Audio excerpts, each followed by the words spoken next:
নিষিদ্ধ যে কোনো দলের যদি সাইবার স্পেসে নিষেধাজ্ঞা থাকে, যাতে তারা পরবর্তীতে প্রোপাগান্ডা এবং রাষ্ট্রীয় সার্বভৌমত্ব নষ্ট না করতে পারে বলে এই জাতীয় উদ্যোগ নেওয়া হয়েছে।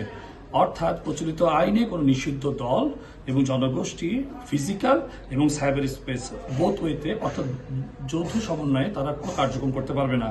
যদি সাইবার স্পেসে দেশের সার্বভৌমত্ব এবং অস্থিতিশীলতার জন্য পুনরায় কোনো কার্যবিধি করে, তাহলে ইলেকট্রনিক ভৌগোলিক অবস্থান এবং ট্র্যাকিং এবং রাষ্ট্রীয় অবকাঠামোর মাধ্যমে তাদেরকে শনাক্ত করে পরবর্তী আইনি ব্যবস্থা নেওয়া হবে।